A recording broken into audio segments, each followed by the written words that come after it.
पुष्पांजलि कर रहे हैं এবং সেই সঙ্গে আছেন সিএম ডেজিগনেট শ্রী শুভেন্দু অধিকারী।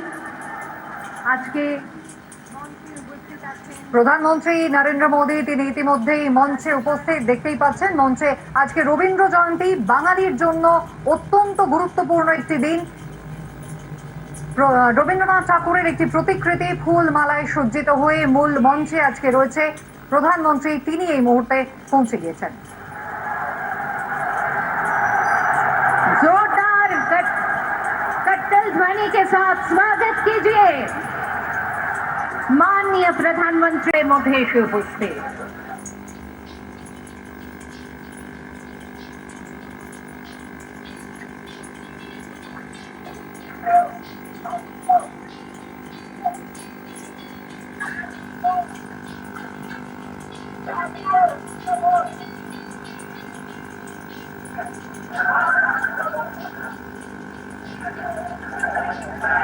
মঞ্চে ইতিমধ্যেই পৌঁছলেন সুপারস্টার এবং বিজেপি নেতা মিঠুন চক্রবর্তী। দেখতেই পাচ্ছেন একেবারে মুহূর্তের অপেক্ষা, তারপরে শপথ অনুষ্ঠান শুরু হয়ে যাবে। একেবারে কেন্দ্রীয় স্বরাষ্ট্রমন্ত্রী, প্রতিরক্ষা মন্ত্রী নীতিন নবীন, বিজেপি সর্বভারতীয় সভাপতি তারা উপস্থিত রয়েছেন। পাশাপাশি দেখতে পাচ্ছেন 20টি বিজেপি শাসিত রাজ্যের মুখ্যমন্ত্রীরা তারা রয়েছেন। একেবারে চাঁদের হাট এই মুহূর্তে, ঐতিহাসিক এক ক্ষণের অপেক্ষায় এ রাজ্যের মানুষ। আজ নজিরবিহীন ভাবে একটা শপথ গ্রহণ অনুষ্ঠান হতে চলেছে। এ রাজ্যে প্রথমবার বিজেপি সরকার শপথ নিতে চলেছে।